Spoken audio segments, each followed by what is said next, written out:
fit and ready to stand trial.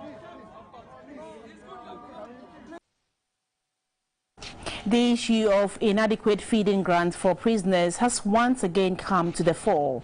Speaking at the launch of a book on transforming prisons in Africa in Accra, a former Director General of the Ghana Prison Service, Dr. Richard Curry, says the 1 cedi 80 pesos feeding grant to provide 3 square meals a day for each prisoner reflects the poor treatment prisoners are subjected to in the country.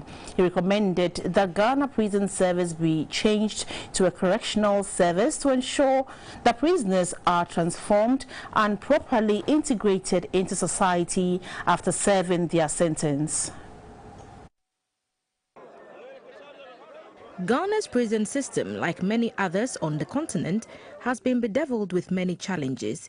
Besides the issue of inadequate feeding grant, the prisons are congested with their facilities overstretched, and there are constant reminders on government of their responsibility in providing humane prison systems so as not to abuse the human rights of prisoners, which currently prevails in most of the continent's prisons. At the launch of a book on transforming prisons in Africa, a former Director General of the Ghana Prison Service, Dr. Richard Curry, said the prisons are often regarded as places for bad people, and until this notion is changed, the prisons will continue to be in deplorable conditions since our society regards it to be the same. Prison reform is not just about putting up beautiful prison structures, but more importantly, about treatment of prisoners, their livelihoods after imprisonment, humane treatment of prisoners,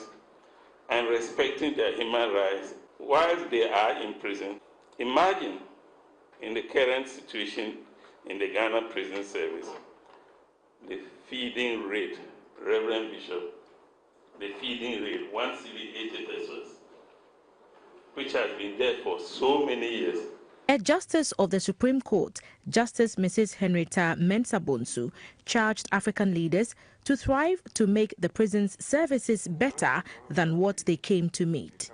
I appreciate the contribution the author has made by placing the important issues on the table.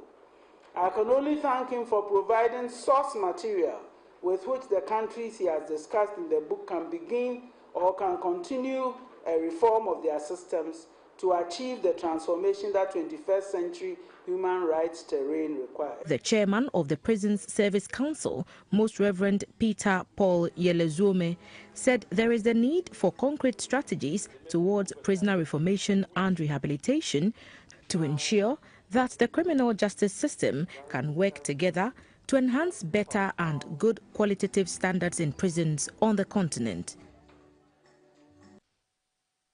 The Ghana Broadcasting Corporation's 10-member board of directors is formally in office. On Wednesday at GBC's National Studios in Accra, the National Media Commission inaugurated the new team whose key purpose remains to help provide direction for GBC by establishing the vision and mission among other broad goals to enable the corporation function effectively as a public service broadcaster. The new board, after today's ceremony, will take over the mantle to oversee the consolidation of this transformational process. Transforming GBC from bureaucracy to business in its simplified definition is about ensuring that we put cost to all aspects of our operations and ensuring that we monetize our commercial operations. We came here to do work. Every one of us has their own conditions of service. We commend you and want to encourage you to continue that way. We should collaborate and work together. We should discuss matters. When things bother us and we do not understand, let us find means of getting explanation. But let not anybody take the law into their own hands because they have the numbers. Democracy is not about numbers.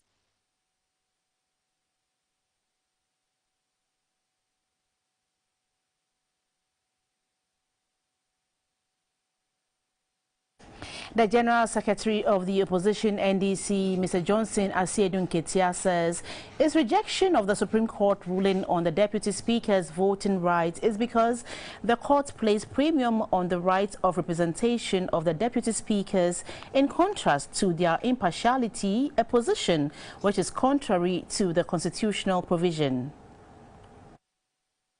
One of the main reasons why the ruling came out as it did, according to the Supreme Court, was that there was somehow they were weighing the need for impartiality against the right of representation of the constituents of the deputy speakers.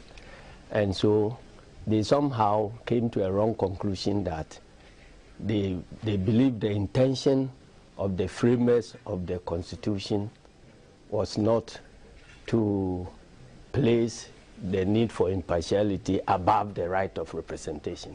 And that is where I found them wrong.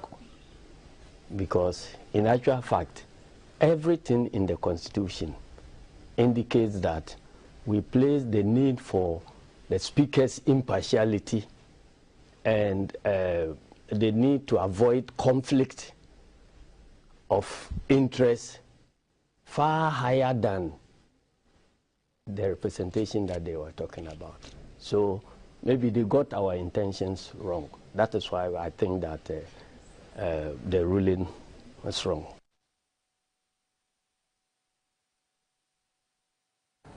The Aplao border, which is within the Ketu South constituency, is one of the country's land borders which have been closed since 2020 as a measure to curb the spread of COVID-19.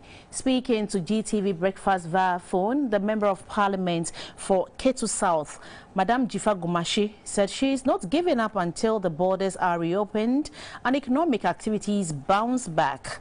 Her comment follows a call by the Minority Caucus in Parliament on the government to take immediate actions to reopen the country's land borders. In most of the border communities in our country, the people who benefit from it, apart from the state, are mostly the women and the youth who cross the border carrying goods to go and sell and bringing some in to come and sell. In the last 2 years, in my specific constituency, that has not been happening. And if you dare want to cross, you have to pay. And putting this on record, you have to pay individuals to allow you to cross.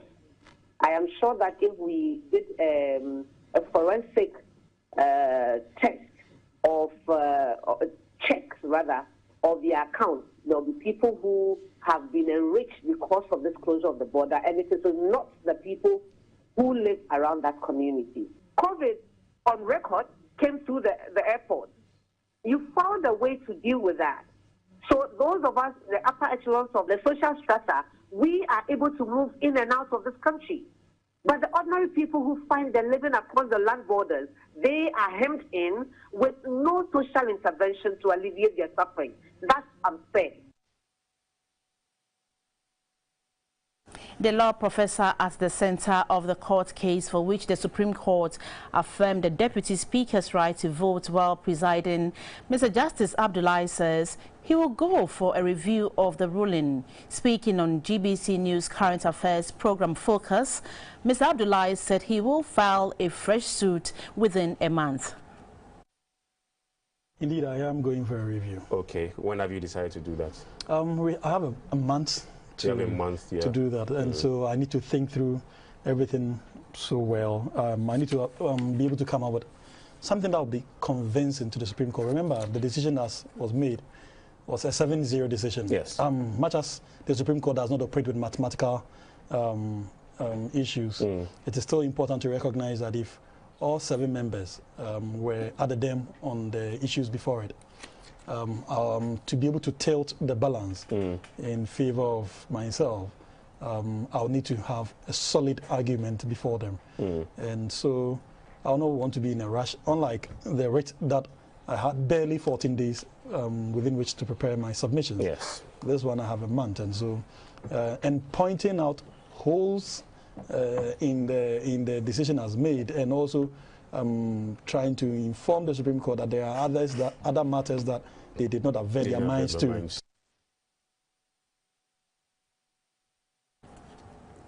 Metropolitan, Municipal and District Assemblies, MMDAs, have been urged to adopt mechanisms to monitor and provide feedbacks to the citizenry on revenues generated and its usage. According to the Minister for Local Government, Decentralization and Rural Development, Mr. Daniel Butchie, the move will improve transparency and accountability to ensure effective local governance and infrastructure development. The Minister made this call when he visited some assemblies in Tema and a chairman in the Greater Accra region.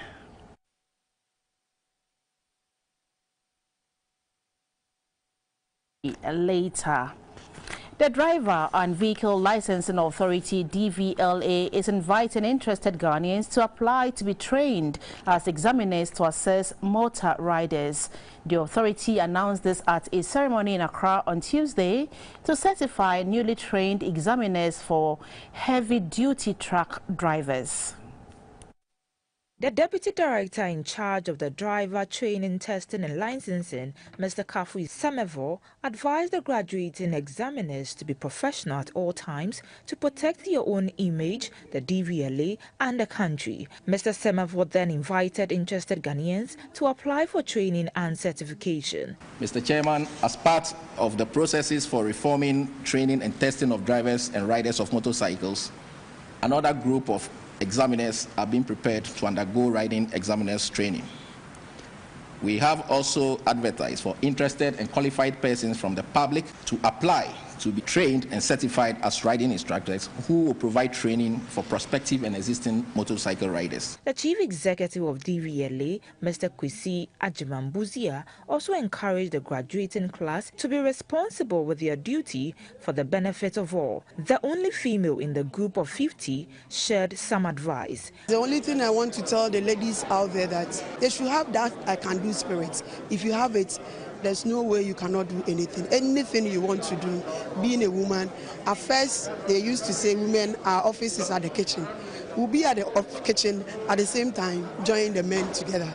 Prior to the training, the DVLA relied on the services of the State Transport Company (STC) for training and certification of its staff for this purpose. The training, organized with the assistance of the West African Transport Academy, aims to build the capacity of DVLA's examiners to be able to examine and certify heavy-duty truck drivers, which is the first of its kind. Their skills have been upgraded in the testing of Category D and F license holders and applicants. The DVLA is a major stakeholder in the fight against indiscipline on our roads.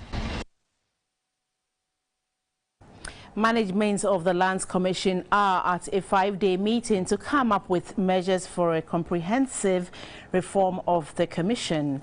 The reform is to include digitalization of the country's land administration to promote efficiency, transparency and productivity. The Minister for Lands and Natural Resources, Mr. Samuel Jinapo, emphasized that digitalization of land administration would require communal and dedicated efforts of all, especially staff of the Lands Commission. The 2022 Management Retreat of the Lands Commission presented an opportunity to remind the staff of the planned reform of the Commission and the commitment expected from each of them. The 5-day meeting was on the theme, Achieving Institutional Excellence in Land Service Delivery through Modern Technology, Human Resource Development and Private Sector Participation. The National Chairman of the Lands Commission, Mr. Alex Quaynor, said the retreat marked the beginning of a drive to reform the Commission on all fronts. We have been preparing for our project. It will be called digitization, but it is not digitization. It is more than digitization. Digitization is just one aspect of the work. It is only for our records, which runs into millions of paper. But we need to reform all aspects of our work. The Minister for Lands and Natural Resources, Mr. Samuel Jinapo, said it had become necessary for the government to make holistic changes to revamp the commission. The whole effort we are making these days, they say digitization of the records of the Lands Commission. It's actually a process of partnership with a private sector entity to ensure that the whole regime of land administration in our country is revolutionized, is reformed, is changed from the point of how we keep our records to the environments you work in, to your office spaces, all the way to welfare issues. All of those are the gamut of parts we are trying to put together to partner with a private sector entity so that land administration in our country will become efficient and effective. The 2022 Management Retreat ends on the 18th of March 2022. Statistics from the Upper Dentra East Municipal Health Directorate indicate that the municipality from January to December last year recorded 2,021 HIV/AIDS cases. At the 2021 end-of-year performance review meeting at Dunkornofin, the Municipal Director of Health, Dr. Daniel Akolo, said the rise in cases in the municipality is worrying and called on patients to take their drugs in order to suppress the virus. At the 2021 end-of-year performance review meeting held in Dunkornofin in the Central Region, the Dunkwao Municipal Health Directorate of Ghana Health Service was unhappy about the rise in the HIV/AIDS cases in 2021. The Health Directorate said a total of 2,021 infections were recorded in the municipality between the ages of 0 to 50. The prevalence rate for 2021 was 12.2%. The Municipal Director of Health for Upper Dentra East Municipality, Dr. Daniel Akolo, said unprotected sexual intercourse and low uptake of antiretroviral therapy were contributing to new HIV infections in the municipality. He advised the patients to comply with the strategies for reducing HIV new infections, including the use of condoms when partners did not know each other's current HIV status. Trials and infantiman had the highest prevalence of HIV in Central Region, and this is mainly due to the economic activity of the Galamsey. So that you have people traveling in and out of the municipality. Some they are not residing here because of the assistant job with the Galamsey. They are collaborating intersectorally as well as with the municipal assembly and the chiefs and others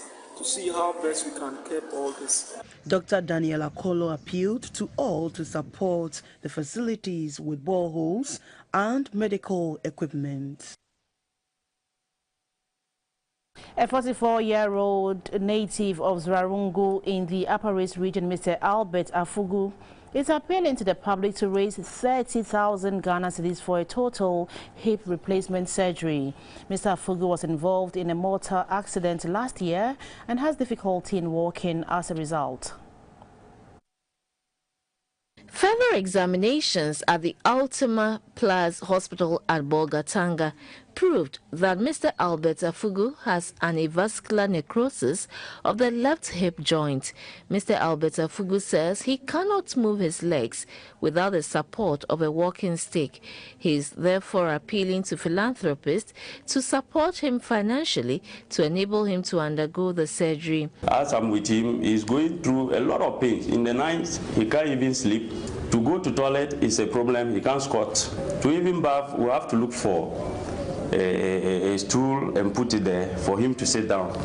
So in fact, we are here to appeal for funds so that you'll be able to go through the operation.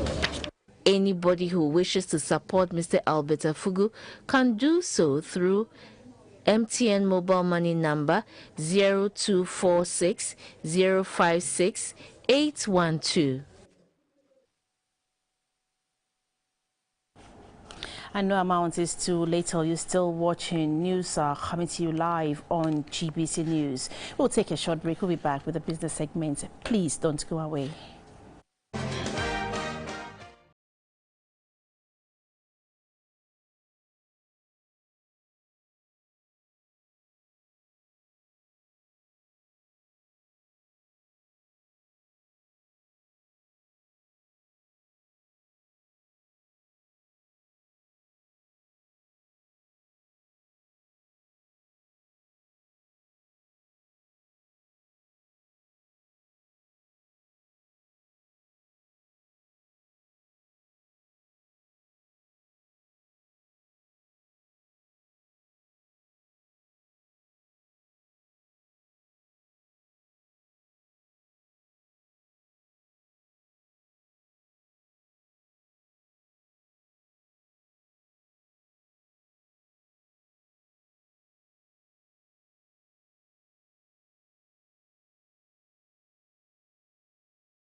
Hello, it's time for business, and my name is Esther Eidu Ohumeu. Producer price inflation rose by 3.9 percentage points from 16.8% in January to 21.4% in February. Manufacturing drove the producer inflation. Manufacturing of coke, refined petroleum products, and nuclear fuel recorded the highest rate of 44.3%, while the publishing, printing, and reproduction of recorded media recorded the least rate of 2.6%. Producer inflation computes changes in prices of goods and services from the ex-factory perspective. For the month of February 2022, producer inflation stood at 21.4%. This means that between February 2021 and February 2022, from an ex-factory point of view, prices of goods and services went up by 21.4%. This rate indicates a 4.6 percentage points higher than the rate recorded in January 2022, which the revised PPI stood at 16.8%. On a month-on-month basis, producer inflation between January 2022 and February 2022 was 3.9%. That is, prices of goods and services from an ex-factory perspective went up by 3.9% between January 2022 and February 2022. From a subsector perspective and also on a year-on-year basis, producer inflation for manufacturing subsector stood at 28.8%, which was the highest, close to twice the rate recorded for mining and quarrying, 13.8%, and utilities, 0.5%. The Ghana cedi has witnessed one of its worst performances in many years, losing more than 15% to the US dollar since the year began. This has taken a toll on businesses amidst global inflationary pressures, surging prices of energy and food. The situation, according to women importers, has caused a significant increase in the cost of doing business. The traders appealed for government intervention at a session with the Ministry of Trade and Industry in Accra. That has always been a challenge. Freight and then duty and then the dollar rate are still problems. And these will always be problems once we insist on being a country that imports more than what we produce anything. For some of the items that they keep importing, we have the capacity to produce them here, especially with some of these one district, one factory, 107 factories that are up and running, and the products they produce, the kind of international standard finishing that they have. I think it will be a very solid idea for them to be able to partner this innovative idea so that they'll be the arbiter of that supply chain. And then also, we all know that the more we import, it will definitely affect our dollar rate. And as they keep importing, it's definitely going to affect the dollar rate because they do not import with the Ghanaian cedi. They sell the Ghanaian cedi off to buy the dollar, and it keeps increasing the strength of the dollar. They raised issues of credit, access to good credit, access to credits with low interest rates, and we'll see how we can be able to arrange that, especially when it is tied to investing in products that are already made here in Ghana. Meanwhile, the multi-stakeholder Retail Trade Committee tasked to design a roadmap for resolving the impasse between Ghanaian traders and their Nigerian counterparts have completed its work. A Deputy Trade Minister, Nana Madukwa, who disclosed this, said the committee's reports will be submitted to the ministry for consideration next week. There's some special arrangements with those who are already in the system to see if they can be given some sort of a concession or an amnesty to regularize their documentation and then be able to do the business. You know, it's not only about them not doing business where they are not supposed to do, but also it also has issues with the taxation and how they are able to run their businesses here. Beyond them shortchanging our Ghanaian businessmen and women, how they run their businesses also sometimes shortchanges us with tax mobilization and generation. The discussions are ongoing. We've already accepted the documentations of those who are interested in that concession, and we are almost through with it. I'm sure in about a week or two, we should be able to conclude on the Nigerian one.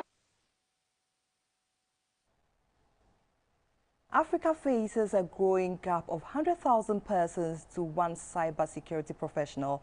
This brings to the fore the need to raise more awareness on cybersecurity and implement rudimentary cybersecurity measures as the continent grows in its digital agenda.